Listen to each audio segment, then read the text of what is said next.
Bien amigos, estamos nuevamente desde Lima. Un amigo extranjero que está acá en el set nos comentó que no sabía si el resultado de estas elecciones era necesariamente lo que Dios quería para el Perú, pero sin ninguna duda es lo que los peruanos quisieron el día de hoy.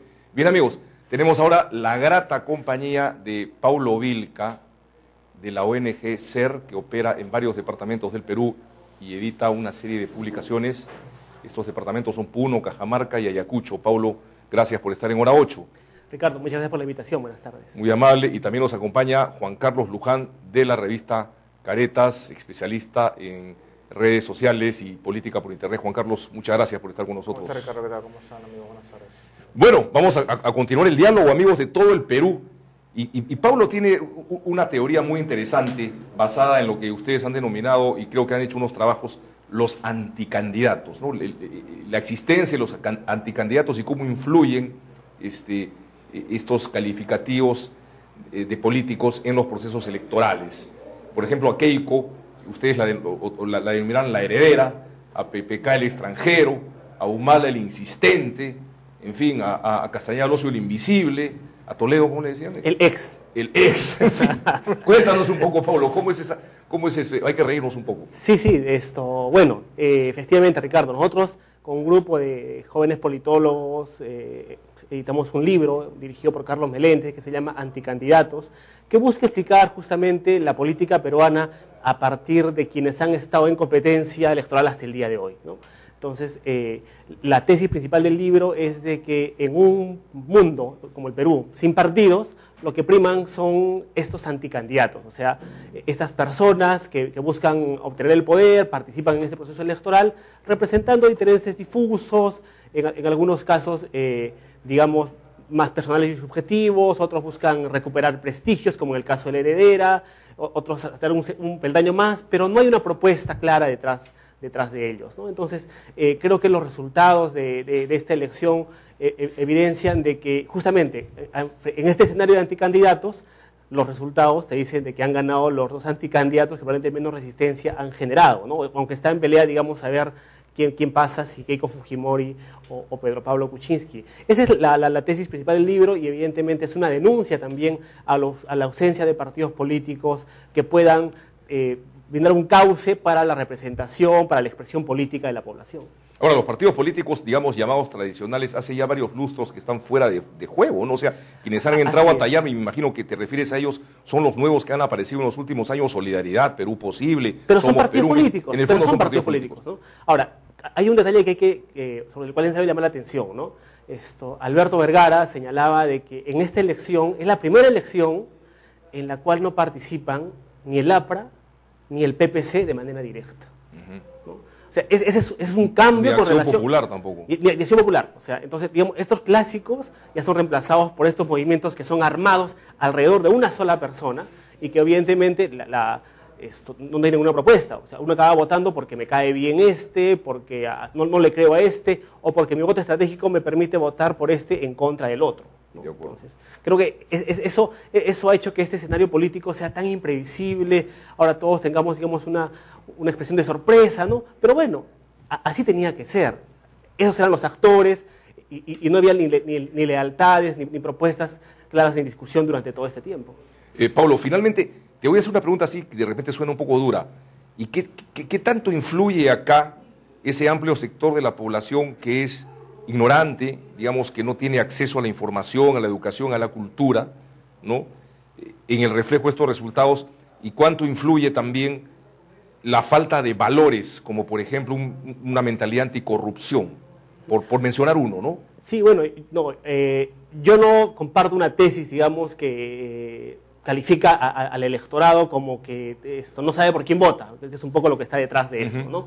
Y que ha sido expresado por varios sectores, digamos, algunos de derecha, sobre todo, como Aldo Meratti, que ha venido a decir que es la falta de oxígeno, esto es ignorante. ¿Tú crees que la gente, por más pobre... Así es, mira, siempre tiene un criterio formado y una idea clara? Siempre, ¿No crees? Por supuesto que sí, ¿no? Nuevamente, el año 2007 se editó una investigación muy interesante de Alberto Vergara, nuevamente, que se llama Ni amnésicos ni irracionales, las elecciones del 2006 en perspectiva histórica. En este trabajo, Alberto Vergara demuestra, ¿no?, que la votación del elector peruano por Alan García, no es ni producto de que los peruanos no tenemos memoria, o sea, de que nos olvidamos lo que pasó en el 85 y el 90, ni tampoco que somos irracionales o que estamos locos por votar por alguien que llevó al país a la destrucción, digamos, a nivel económico, ¿no? Al contrario, él señala que hay una serie de variables políticas, ¿no? O sea, que hacen de que uno vote por quien está más al centro. Eso pasó en el 2006 y yo creo que en esta elección del 2011 también ha ocurrido algo similar. Muchas de las personas han votado por tal candidato para evitar que salga otro. Eso es racional, Ricardo, eso no es ignorancia ni nada de eso. La gente que ha votado por una posición tal vez más radical es lo que decía Miguel Santillana hace un momento, ¿no es cierto? Personas que efectivamente el modelo no les ofreció nada. Entonces, ese voto es racional. Yo voy a votar por quien me ofrece la posibilidad de cambio. Por otro lado, también voy a votar por una posición más de derecha probablemente porque quiero que continúe, digamos, el modelo económico. Y te digo una cosa, una anécdota. Hace unos días, un candidato en Puno por Fuerza Social se reunió con la Asociación de Víctimas de la Violencia Política, que son estas personas que han sido afectadas por la subversión, por el ejército en la época de la violencia política, ¿cierto? Para hacer campaña, y ellos le dijeron, bueno, sí vamos a votar por usted. Y cuando él les preguntó, ¿y por quién van a votar para el presidente? Las víctimas de la violencia política le dijeron que iban a votar por Keiko Fujimori. O sea, perdón, ustedes han sido víctimas de la violencia política por parte de este gobierno y van a votar por Keiko Fujimori. Y ellos le dijeron sí, porque si su padre nos ha hecho este daño, la hija tiene que repararnos. Eso es lógico, hay una racionalidad. Probablemente no la compartamos todos, pero no es que la gente está loca ni se olvide de las cosas. Van a pedirle cuentas a Keiko Fujimori. En buena cuenta es un poco eso también, ¿puede ser? También tiene que ver con eso, ¿no? De acuerdo, Pablo. Juan Carlos Luján, el tema de las encuestas. El tema de las encuestas absurdamente prohibidas en nuestro concepto.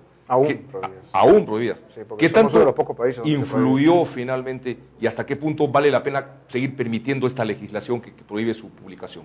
Es primera vez que en este largo proceso que he llevado votando en estos años, donde veo cómo todo este ecosistema de Twitter, Internet, el Facebook, etcétera, es utilizado por diversos usuarios, líderes de opinión, periodistas, para difundir resultados de encuestas en plena época de veda electoral, ¿no? Eso demuestra que no se puede controlar la tecnología va mucho más rápido que las leyes, definitivamente pasó en otros países, también pasó en México, y creo yo que esto lleva un poco a la reflexión, porque en estas últimas 48 horas yo conocí gente muy cercana que me explicaba que cambiaba su voto debido a que le había llegado la información de la encuesta, ¿no? No necesariamente por correo, llegan por correo también, pero aparecen en Twitter, aparecen en Facebook, muy sutilmente, con mensajes cifrados, y obviamente pues mucha gente cambió su intención de voto, como se dice, a última hora, para evitar el grave daño, entre comillas. Entonces creo yo que ya es tiempo que el Jurado Nacional de Elecciones considere y evalúe este tema, porque no se puede controlar las redes sociales. Por más que tenga un equipo de personas que estén monitoreando, rastreando información a ver quién viola la norma de ese artículo, no pueden considerar que la red social o Internet es un medio de comunicación, porque ellos, detrás de eso hay una persona que puede tener una identidad incluso anónima o clonada o suplantada por otro, pero finalmente representa la cuenta de una persona individual, que no es un medio de comunicación. Entonces creo yo que ya es tiempo de que estas normas se actualicen o que apuntaren hacia la madre del cordero, que en este caso son las encuestadoras, y solamente tolerar las bocas de urna. Son ideas que se me ocurren, pero ¿por qué? Porque finalmente se le toma tanta importancia e interés a las encuestas que se sueltan horas antes de las elecciones, que gente te llama por teléfono, tú que eres periodista, tú que tienes información, ¿qué tienes? ¿Cuál es la última encuesta? Entonces, la verdad es que me desconcertó mucho eso, ¿no? Y ahora se ve y percibo en redes que como que hay un país polarizado y fragmentado por los grupos que se han creado, los insultos que se dan y todas estas cosas que, por suerte, hoy podemos verla en la Internet, cosas que años atrás no podíamos verlo. De acuerdo, Pablo, ¿cuánto puede influir en el país esta polarización de la que habla Juan Carlos Luján en los próximos meses? ¿Realmente se ha polarizado el país, como dice Juan Carlos? Ciertamente, Ricardo. En realidad estamos volviendo, digamos, a un escenario similar al del año 2006 en la polarización, aunque el comportamiento electoral del país ha sido muy distinto. Como tú lo has comentado, el mapa político no es el mismo de un Humala fuerte en el sur y la zona andina solamente, sino un Humala que ha logrado tener una mayoritaria presencia en la mayor parte del país, inclusive en Lima, ¿no? Entonces yo creo que vamos a pasar a a un momento, lamentablemente, de mucho ataque, de mucha descalificación en general a los candidatos que queden para la segunda vuelta. Juan Carlos Luján, ¿cómo influyó o a quién favoreció el buen o mal uso, desfavoreció si fue malo, de las redes sociales? Bueno, en realidad casi todos los candidatos lo usaron. Unos invirtieron más dinero que otros. Curiosamente esos quedaron más relegados. No lo hicieron bien. Sí, con equipo incluso de responsables y todo, de gente tuiteando, haciendo cosas multimedia, etc. Esos quedaron relegados. Curiosamente los dos primeros sí han usado las redes sociales, más que un trabajo, digamos, de voluntariado o de esfuerzo heroico de parte de ellos. En algunos casos, como el caso de Keiko, pues también tenían trabajo, pero no era tan intenso de generación de contenidos. Pero sí más generación de contenidos del lado del Grupo Humala, que había un grupo bastante intenso en comunicación, no comparable con el de PPK o de Toledo, en gestión de información, o creación de campañas, o campañitas, como le llamamos, pero lo cierto es que vimos sí que se usó por vez primera con mucha intensidad el tema de redes sociales.